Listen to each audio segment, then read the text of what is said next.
que há de inédito, talvez, nessa ação penal é que nela pulsa o Brasil que me dói. A presente ação penal é quase um encontro do Brasil com seu passado, com seu presente e com seu futuro.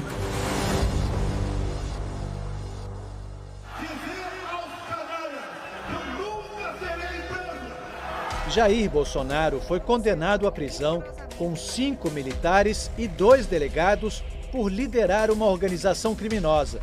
Dano qualificado contra o patrimônio da União. Mantém!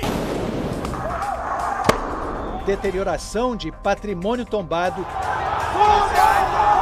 Tentativa de abolição violenta do Estado Democrático de Direito. Os atos que compõem o panorama espantoso e tenebroso da denúncia são fenômenos de atentado com relevância criminal contra as instituições democráticas. É o primeiro ex-presidente da República considerado culpado por tentar um golpe de Estado. Fixo a pena final para o réu Jair Messias Bolsonaro em 27 anos e 3 meses. Quinta-feira, 4h30 da tarde, e a ministra Carmen Lúcia, do Supremo Tribunal Federal, acaba de garantir maioria para condenar pela primeira vez um ex-presidente da República por tentativa de golpe de Estado. E a gente conversa com o professor de História do Brasil, Carlos Fico, da UFRJ, que acaba de lançar o livro Utopia Autoritária Brasileira, que fala da história de golpes no Brasil. Professor, em 136 anos de história, quantos golpes de Estado viveu o Brasil? Foram 15 golpes, considerando esse último. Professor, desses golpes, quantos ficaram impunes? Todos ficaram impunes, porque naturalmente, quando os golpistas são vitoriosos, não cabe falar em punição, porque eles estão no poder. E no caso das tentativas que fracassaram, houve impunidade em todos os outros 7 casos, porque o Congresso Nacional sempre aprovou uma anistia para os golpistas. A República do Brasil já começava com um golpe militar. No fim do século XIX, o Império estava em decadência e o Exército com moral alta depois de vencer a Guerra do Paraguai. Em 1889, o Marechal Deodoro da Fonseca depôs Dom Pedro II. 33 anos depois, em 1922, um levante promovido por integrantes do Exército tentou derrubar o presidente civil, Epitácio Pessoa. Os jovens oficiais Eduardo Gomes e Odílio Denis participaram da revolta dos 18 do Forte, ou Movimento Tenentista, que foi fortemente reprimido pelas forças do governo. Ainda assim, nenhum revoltoso foi punido. É certo que quando há essa sucessão de anistias de não punição de militares golpistas, isso é um estímulo para o ativismo militar em geral. Em 1930, o preço do café despencou por causa de uma crise mundial. E o tenente Eduardo Gomes, que fracassou em 1922, voltou a participar de um levante. Desta vez para derrubar o civil, Washington Luiz. O golpe se consumou e Getúlio Vargas virou presidente. O Palácio do Catete é um dos cenários que melhor representam a história dos golpes no Brasil. Em 1930, o presidente Washington Luiz foi derrubado num golpe de Estado que impediu a posse do seu sucessor eleito, Júlio Prestes. Candidato derrotado nas eleições, Getúlio Vargas assumiu aqui, caçando a maioria dos governadores, fechando o Congresso, as assembleias legislativas estaduais, as câmaras municipais. Durante 15 anos, Getúlio governou com mão de ferro, resistindo à revolta constitucionalista, a chamada intentona comunista, e promovendo até um alto golpe. Getúlio saiu daqui deposto por militares. Depois voltou eleito, como se dizia na época, nos braços do povo. O mandato de Getúlio sofreu forte oposição. Em agosto de 54, um manifesto assinado por generais do Exército pediu a renúncia do presidente. Entre os generais estavam Castelo Branco, Costa e Silva, Henrique Lott e o agora brigadeiro Eduardo Gomes. Em vez de renunciar, Getúlio Vargas se suicidou. Um ano depois, Juscelino Kubitschek foi eleito com 36% dos votos, mas a oposição formada por muitos militares questionou a vitória já que ele não tinha conseguido maioria absoluta.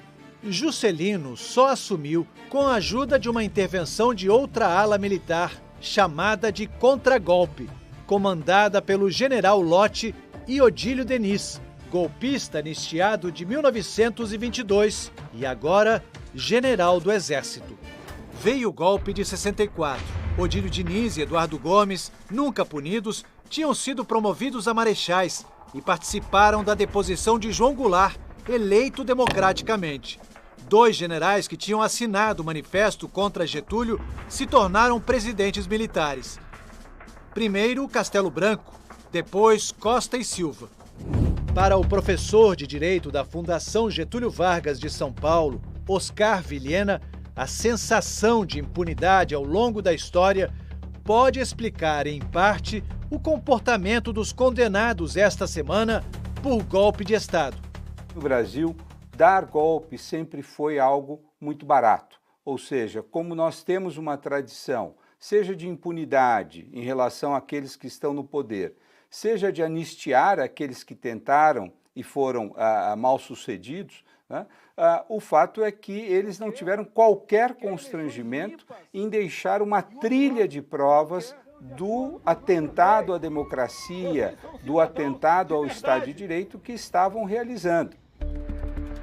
O ex-presidente Bolsonaro, capitão da reserva, foi considerado líder da organização criminosa e recebeu a maior pena, 27 anos e 3 meses.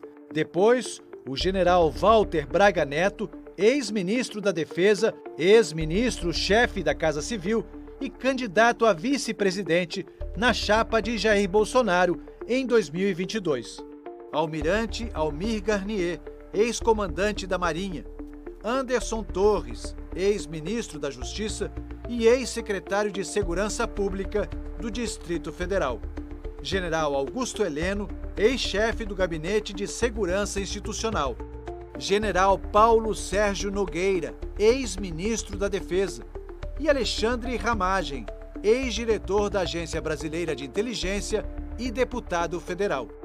Esses devem cumprir penas em regime fechado.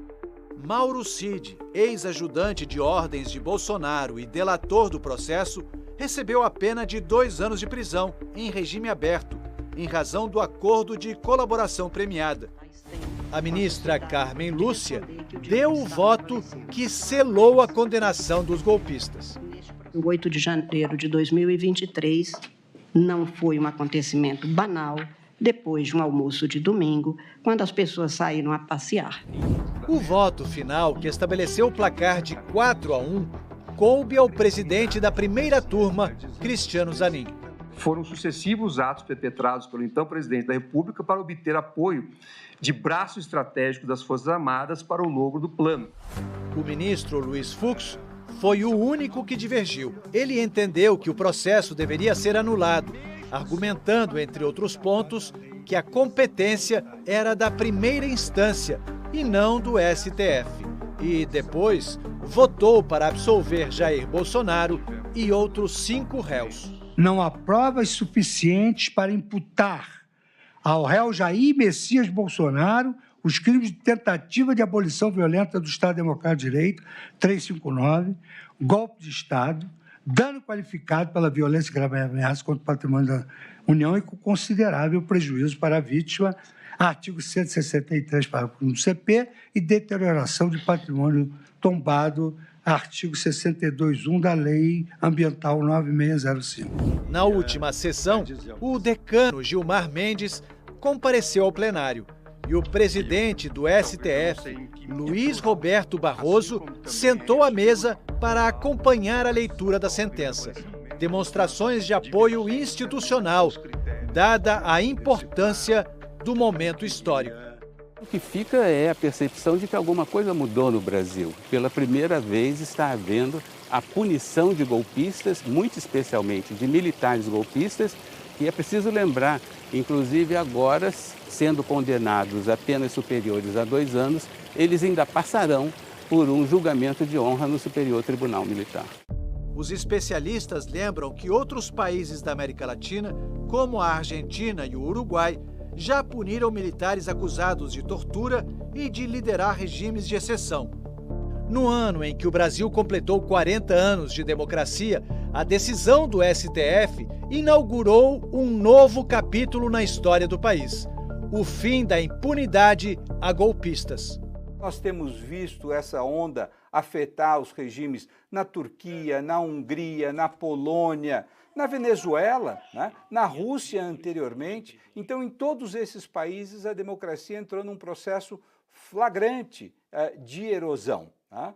E, nesse sentido, a tentativa de colocar o Brasil num processo de erosão foi interrompida. Isso é muito positivo e é isso que os meios de comunicação e os grandes meios jornalísticos ao redor do mundo têm destacado. O Brasil é um exemplo. O Supremo tem o prazo de até 60 dias para publicar o resultado do julgamento. Não há mais possibilidade de recursos para questionar a sentença, o que só seria possível se 2 ministros tivessem dado votos divergentes. Mas as defesas têm 5 dias para apontar contradições ou tirar dúvidas sobre a decisão. Os réus devem começar a cumprir as penas até o fim do ano, mas só depois que todos os recursos forem julgados pelo STF. Não há um julgamento das Forças Armadas. Quem conhece que o Brasil tem 9.000 quilômetros de litoral, do Oiapoque ao Chuí, que o Brasil tem 17.000 quilômetros de fronteira terrestre, pode achar que existirá a indeclinável soberania nacional sem Forças Armadas fortes. Eu acho que o Brasil só vale a pena porque nós estamos conseguindo ainda manter o Estado democrático de direito e todos nós, com as nossas compreensões diferentes, estamos resguardando isso e só isso, o direito que o Brasil impõe, que nós, como julgadores, façamos valer.